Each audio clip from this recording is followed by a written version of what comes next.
The war room of Coalition Command was filled with the sounds of despair.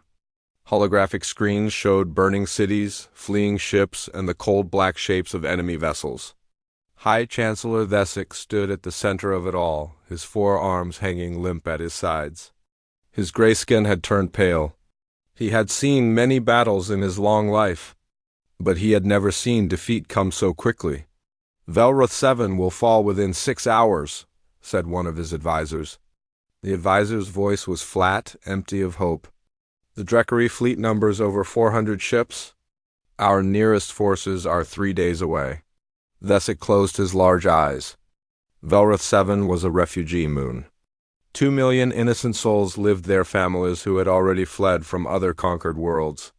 Now the Drekari had found them again. There would be no escape this time. "Begin evacuation protocols," Thesic ordered. His voice was heavy. "Save who we can.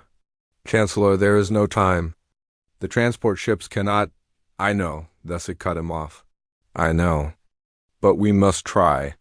The Coalition had been fighting the Drekari Empire for 3 cycles now. 3 long cycles of watching their worlds burn.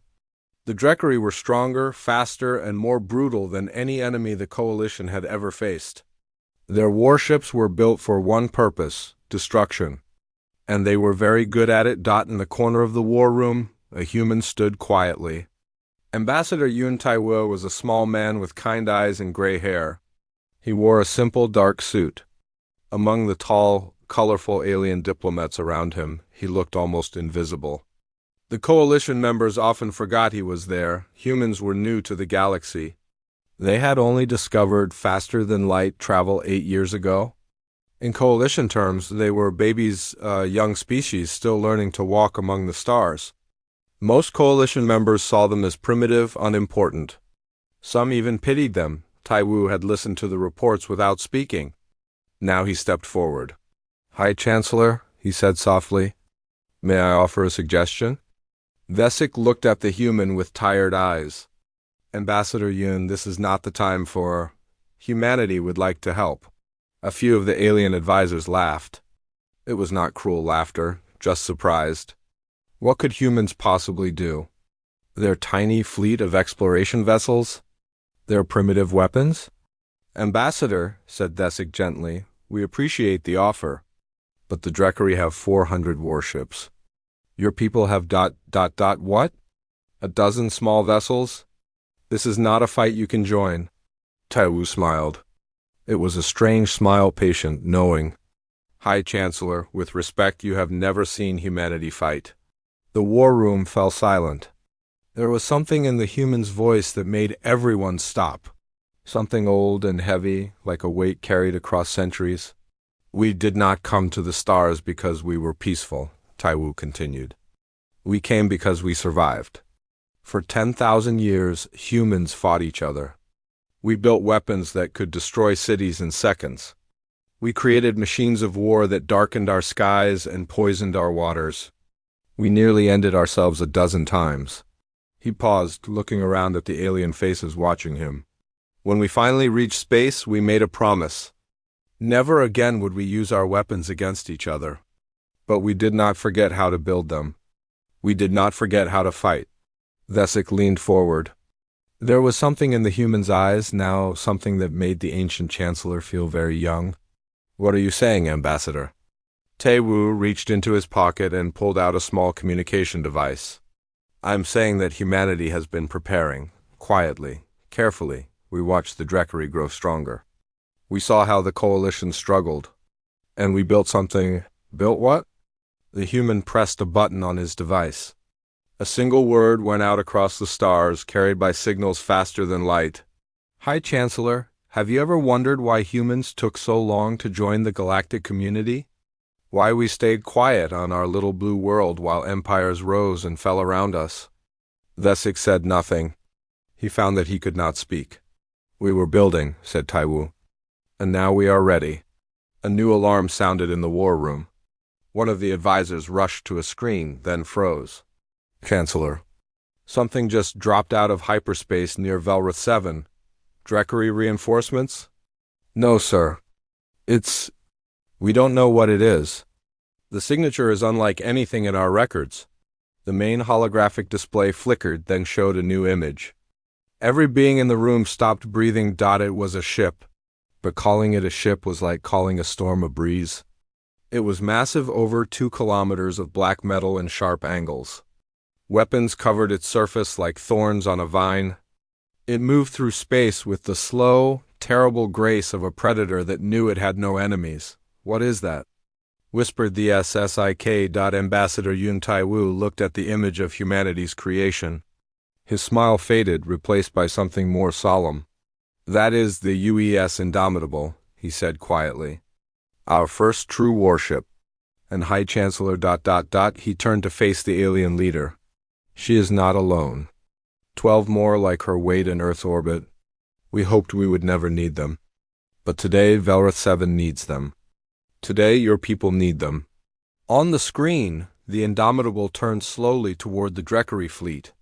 400 enemy ships against 1 human vessel. In the war room, no one laughed anymore. Taiwu pressed his communication device one more time. His voice went out to the great black ship hanging in the darkness. "Indomitable, this is Ambassador Yun. You are cleared for engagement. Show them what humanity can do." Across the void of space, Admiral Park Jasu received the message. She sat in her command chair, surrounded by screens and officers. Her face was calm, her eyes steady. She had trained her entire life for this moment. "All stations," she said, her voice carrying across the bridge. "Battle positions. Today, we make our introduction to the galaxy." The Indomitable's engines roared to life, and the stars themselves seemed to hold their breath. Warlord Vithan stood on the bridge of his flagship, the Worldbreaker, and watched Velrith 7 burn. Orange flames spread across the moon's surface like flowers blooming in fast motion. His yellow eyes reflected the destruction, and he smiled with rows of sharp teeth. "Beautiful," he said to no one in particular. "Simply beautiful." The Dreckery were a proud species. They believed the galaxy belonged to the strong, and they had spent centuries proving they were the strongest of all. Their empire stretched across 1,000 worlds. Every species they met had 2 choices: serve or die. Most chose to serve. The rest became examples. Vithan had personally conquered 32 worlds. He kept a trophy from each one: a bone, a flag, a piece of art. His quarters were filled with memories of victory. Soon he would add something from Velrith 7 to his collection. "Warlord," said his sensor officer, "we are detecting an unknown vessel entering the system." Vithan barely turned his head. "Coalition reinforcements?" "Destroy them." "Sir, it is not a coalition ship. The design is unfamiliar. It appears to be human." Now Vithan turned. His smile grew wider. "Human? The little soft creatures from that blue planet? I have heard stories about them. They live short lives and break easily." Laughter rippled across the bridge. The Dreckery had never fought humans before. There had been no need. Humans kept to themselves, staying near their home system, building their little stations and trading posts. They were harmless, forgettable. "Show me this human ship," Vithan commanded. The main screen flickered to life. The bridge fell silent. The vessel that hung in space was nothing like anything Vithan had ever seen. It was enormous, larger than his own flagship, larger than any ship in his fleet. Its surface was covered in weapons, long cannons, missile tubes, strange devices that glowed with blue light. The hull was black as the void itself, broken only by small running lights that made it look like a piece of the darkness had come alive. "What? What is that?" whispered someone behind Vithan. The warlord stared at the screen. For the first time in many years, he felt something cold move through his chest. He pushed it away. Fear was for the weak. "It is 1 ship," he said firmly.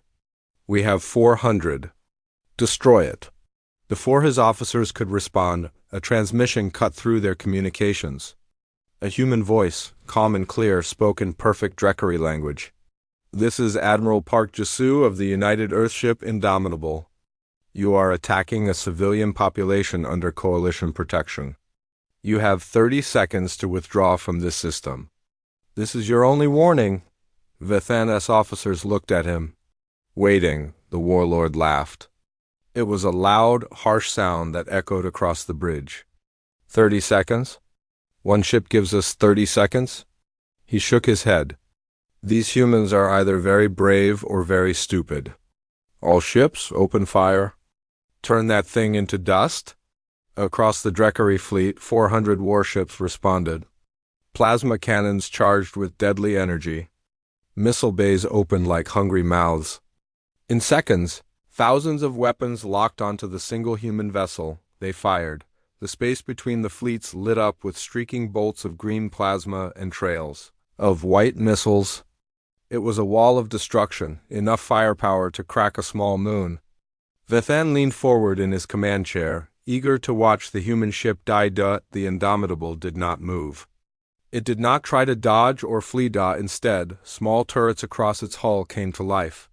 They moved faster than any living eye could follow, guided by computers that thought in microseconds. Blue beams of light shot out in every direction, each one perfectly aimed. Every single plasma bolt was intercepted. Every missile was destroyed before it came close. The wall of Dreckery firepower melted away like snow in sunlight. Not one shot touched the human ship. Vithan's smile disappeared. Impossible, he breathed. That is impossible. On the Indomitable's bridge, Admiral Park Jasu sat perfectly still. Around her, officers worked at their stations with quiet efficiency. There was no panic, no shouting. These were professionals doing their jobs. Point defense performed at 99.7% efficiency, reported Lieutenant Kim Doyon from the weapons station. He was a young man with sharp eyes and steady hands. They didn't even scratch our paint. Their weapons are primitive, said Captain Lee Hanna from the tactical station. Her voice was soft but confident. Plasma-based, slow projectiles, predictable targeting. Our systems were designed to handle threats 10 times more advanced. Admiral Park nodded slowly. She felt no joy in this moment. The Dreckery had never faced a human warship before. They didn't know what they were dealing with. In a way, it wasn't even a fair fight, but then again, the people dying on Velroth 7 hadn't asked for a fair fight either. Open a channel, she ordered. All frequencies. Her face appeared on every screen in the Dreckery fleet. Thousands of enemy soldiers saw the small human woman with dark hair and calm eyes looking at them. This is Admiral Park, she said. I gave you 30 seconds. You chose to spend them attacking us. That was a mistake, she paused, letting her words sink in. I am not here to negotiate. I am not here to threaten. I am here to end this. Your weapons cannot hurt us. Your shields cannot stop us. You have one chance to retreat. Take it now, or what happens next is on your hands. On the World Breaker, Vithan slammed his fist against his command chair. She dares lecture me? One ship against my entire fleet, and she dares? He turned to his officers, rage burning in his yellow eyes. All ships close to attack range? If we cannot shoot them down, we will tear them apart with our claws. No retreat. No surrender? 400 Dreckery ships began to move forward, engines roaring, weapons charging for another attack. On the Indomitable, Admiral Park watched them come. She had hoped they would run. She had known they wouldn't. Lieutenant Kim, she said quietly. Weapons status? Doyen's fingers moved across his console. Across the ship, massive cannons hummed with power. Missile bays loaded their deadly cargo. Systems designed by the brightest minds on Earth, built with technology forged through centuries of human conflict, all came online at once. All weapons hot, Admiral. Ready on your command? Park closed her eyes for just a moment. When she opened them again, they were hard as stone. Weapons free? The Indomitable began to move. What happened next was not a battle. Battles have two sides fighting.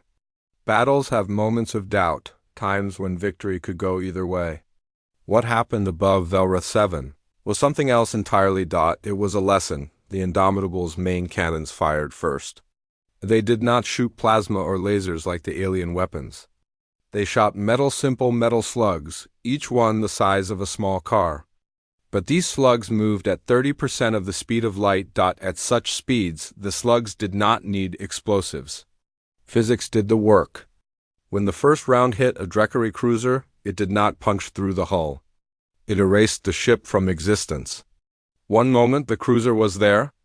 The next moment there was only expanding gas and scattered metal. The slug kept going. It hit a second ship behind the first. Then a third. 3 ships destroyed with one shot. "Reload all forward batteries," said Lieutenant Kim Do-yeon. His voice was steady, but his hands moved quickly across the console, targeting next formation. On the Worldbreaker, Warlord Vithan watched his fleet die. His yellow eyes were wide, his sharp teeth showing not in a smile, but in a silent scream of horror. "Evasive maneuvers," he shouted. "All ships, scatter. Do not let them—" His words were cut off by another wave of destruction. The Indomitable fired electromagnetic pulse missiles weapons designed to kill electronics without touching flesh. The missiles flew into the center of a Dreckery squadron and exploded in waves of invisible energy. 12 ships went dark at once. Their lights flickered off. Their engines died. They drifted in space like dead fish in a pond, crews alive but helpless inside metal coffins. "Their weapons are impossible," gasped one of Vithan's officers. "Nothing should move that fast. Nothing should hit that hard." But humanity had spent 10,000 years studying war. They had learned every trick, made every weapon, found every way to kill efficiently. When they reached the stars, they simply made everything bigger. Navigation Officer Choi Min-seo sat at the helm of the Indomitable, guiding the massive ship through the chaos of battle. The ship moved like a dancer, smooth, graceful, deadly. Enemy fire streaked past them, but Min-seo always knew where it would go before it got there. "Coming around to heading 375, she reported, presenting broadside to enemy main formation. "Drone deployment ready," said another officer. Admiral Park nodded. "Launch?" Hatches opened along the Indomitable's sides. Small shapes poured out, thousands of them, each one the size of a motorcycle. They were drones, controlled by artificial minds that thought faster than any living brain. They had no fear, no hesitation, no mercy. The drone swarm hit the Dreckery fleet like a cloud of angry insects. They flew between ships, dodging fire, finding weak points. When they found what they were looking for, engine ports, sensor arrays, weapon systems, they attached themselves and exploded. Ship after ship lost power, lost weapons, lost the ability to fight. The ones that could still move tried to run. The ones that couldn't simply waited to die. In the engineering section of the Indomitable, Chief Engineer Baek Soo-jin monitored the ship systems. She was an older woman with gray streaks in her black hair and oil stains on her uniform. She had helped design this ship. She knew every bolt, every wire, every secret it held. A young engineer ran up to her, face pale. "Chief, how is this possible? How are we doing this?" Soo-jin looked at the battle data on her screen. 200 Dreckery ships destroyed in 4 minutes.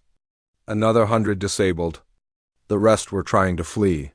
"Humans," she said quietly, "spent most of our history trying to kill each other. We got very good at it. These aliens, they fight wars to conquer. They want slaves, territory, resources." She shook her head. "Humans fight wars to end wars.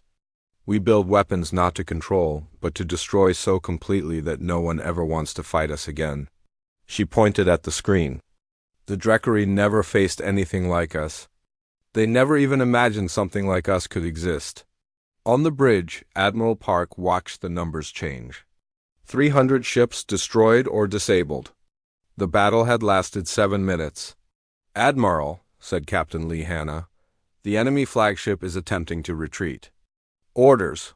Park studied the Worldbreaker on her screen. The massive Dreckery vessel was turning, trying to flee the massacre. Its engines were still working, its weapons still online. If it escaped, it would warn others. It would spread fear, yes, but also knowledge of human tactics. But if she destroyed it, she would be killing thousands of Dreckery soldiers. Soldiers who were now running, not fighting. Soldiers who had seen their friends die and wanted only to live. Park thought about the people On Velrith 7, the refugees who had already fled so many times? The children hiding in shelters, wondering if they would see tomorrow. She thought about mercy. She thought about justice. Disable their engines, she ordered. Leave them alive. Kim Do-yeon adjusted his targeting. A precise shot, one of the kinetic rounds, but smaller, slower. It struck the Worldbreaker's engine section. The great ship shuddered and went dark, drifting powerless in space. Target disabled, Do-yeon reported. Around them, the battle was ending. The last Drekari ships either fled into hyperspace or floated dead in the void. The Indomitable stood alone among the wreckage of 400 enemy vessels. Admiral Park let out a slow breath. 7 minutes. 400 ships. And not a single scratch on her hull. Open a channel to the Worldbreaker, she said. I think it's time I had a conversation with their warlord. The screen flickered, and for the first time, Warlord Vithan saw the face of the human who had destroyed his fleet. She did not smile. She did not gloat. She looked at him with eyes that held no hatred, no anger, only tired, ancient sorrow. Now, said Admiral Park Jasu, let's talk about surrender. The bridge of the Worldbreaker was filled with smoke and sparks.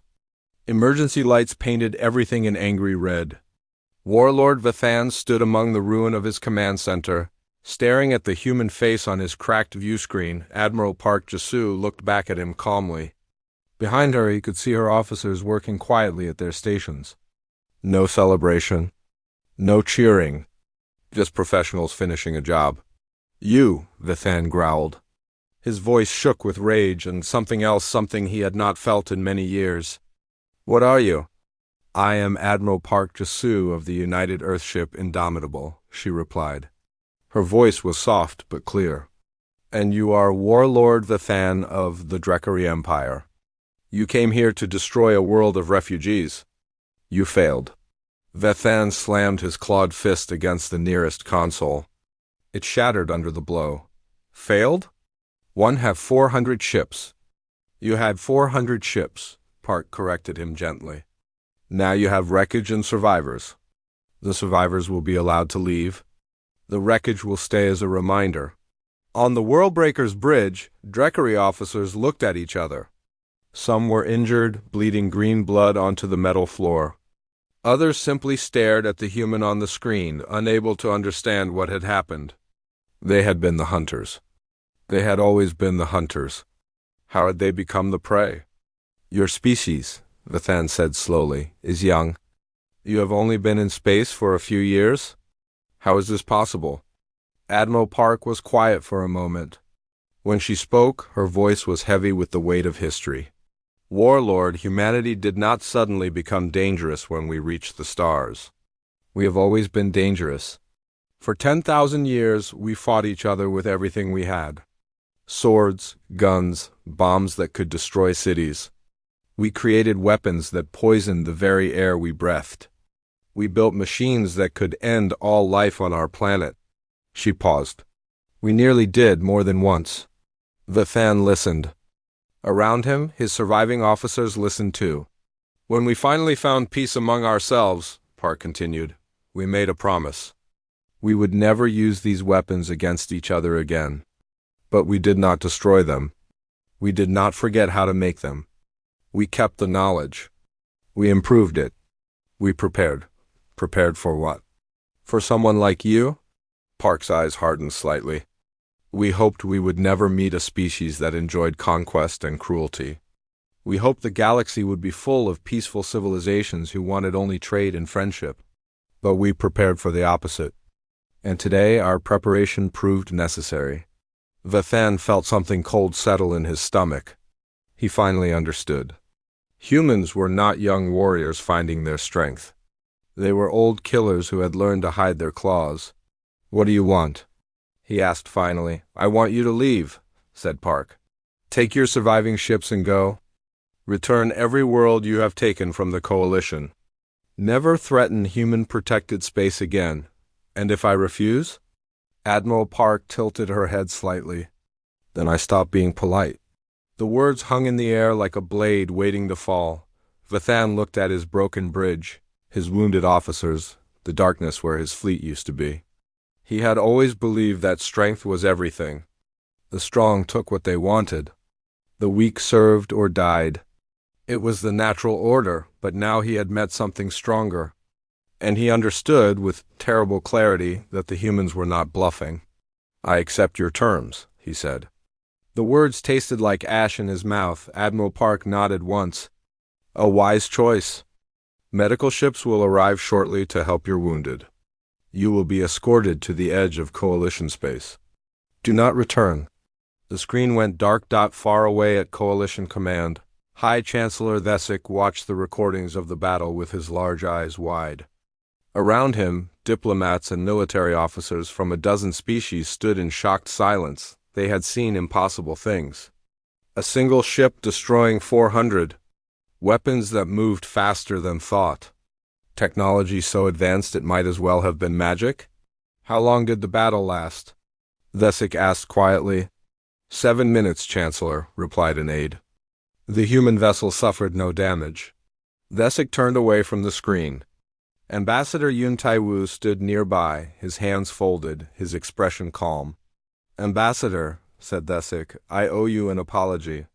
We dismissed humanity as primitive, as children playing among the stars. We were wrong."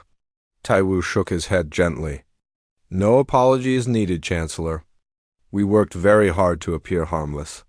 It kept us safe while we built our strength. But why reveal yourselves now? Why help the Coalition after we treated you as nothing?" The human ambassador walked slowly toward the great windows that showed the stars beyond. His reflection floated in the glass, a small figure against the endless darkness. "Because we know what it feels like to be afraid," Tai-Wu said softly.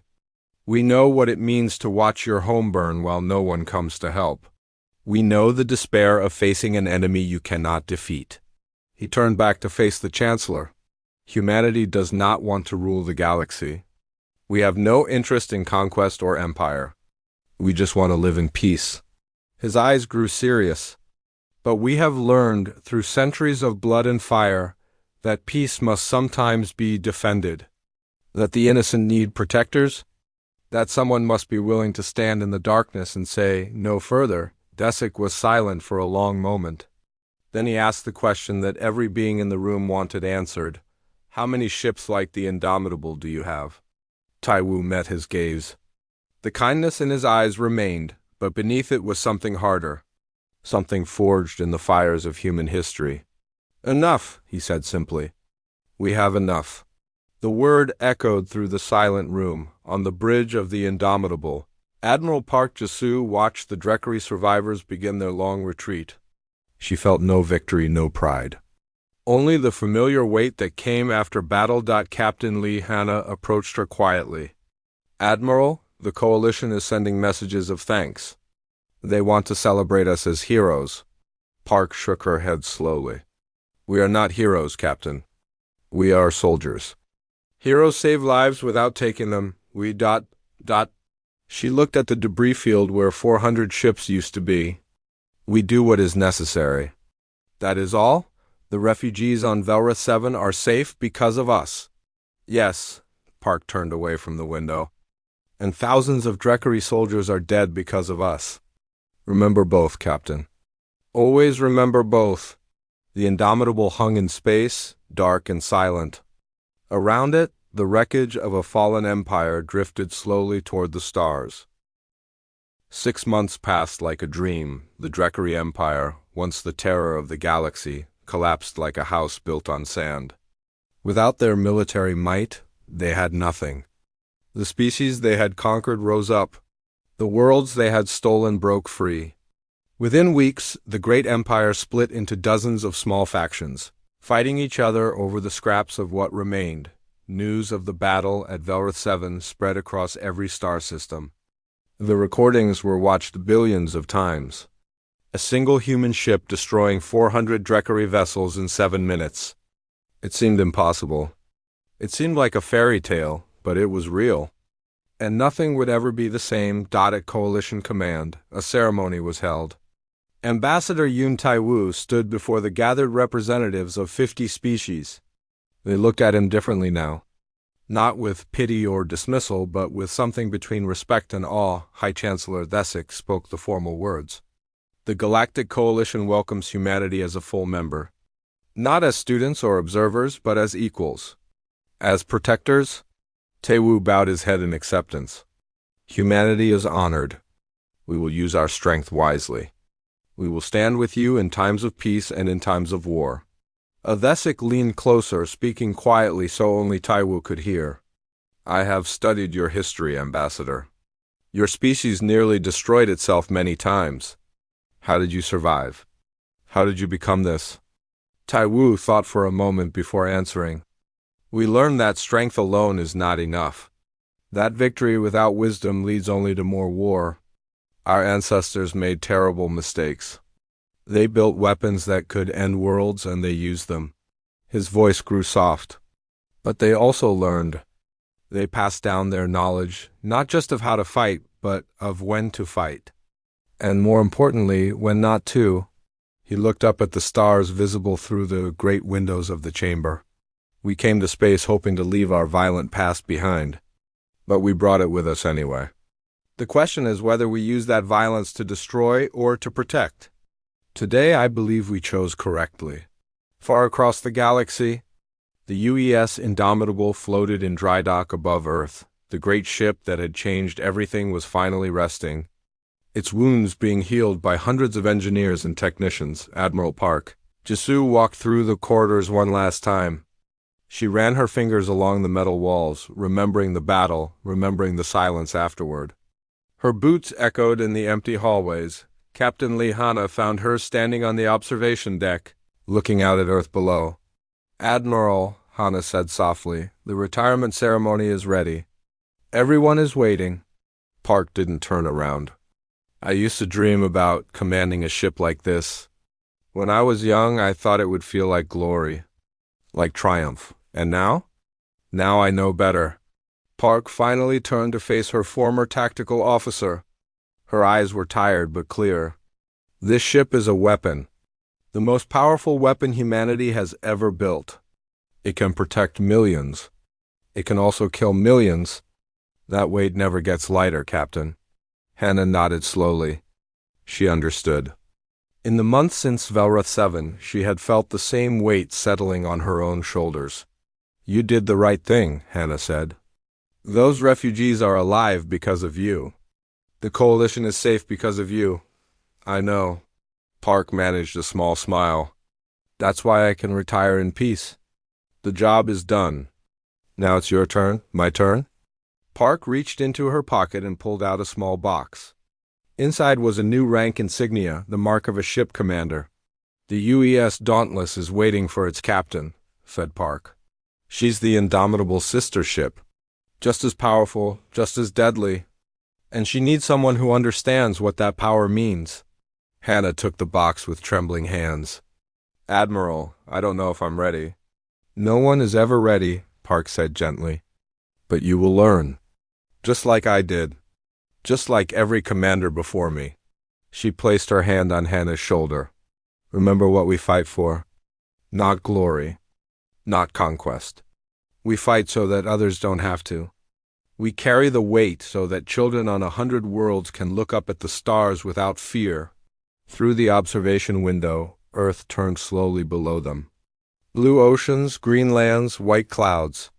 A small world that had given birth to a species of warriors who had learned, against all odds, to seek peace. In schools across the planet, children learned about the Battle of Velroth 7. They learned about the Indomitable and its crew. They learned that humanity had stood up to protect strangers, asking for nothing in return. And they learned the most important lesson of all, that true strength is not measured by how easily you can destroy, but by what you choose to protect. Captain Lee Hana, soon to be the commander of the Dauntless, saluted her mentor one final time. I won't let you down. Admiral, I know you won't. Park returned the salute with a smile. Now go. The galaxy is waiting.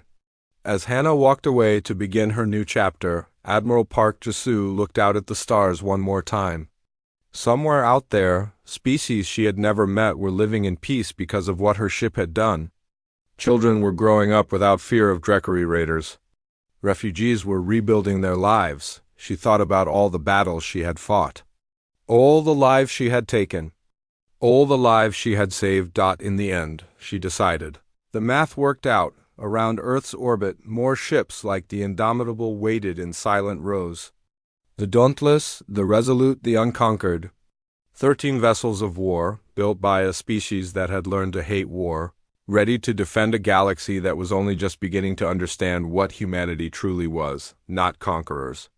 Not destroyers. Guardians. And in the vast darkness of space, that was enough. Admiral Park Jisu closed her eyes and let herself rest.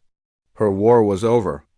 The future belonged to the young, but if the galaxy ever needed humanity again, if another enemy rose from the darkness to threaten the innocent, she knew her people would be ready. They had been preparing for 10,000 years. What was a few more centuries? The stars continued to shine. The ships continued to wait. And somewhere in the endless void, a new era was beginning, one where humanity finally found its place among the stars, not as children, not as students, but as the guardians of a galaxy that had learned, at last, to call them friends.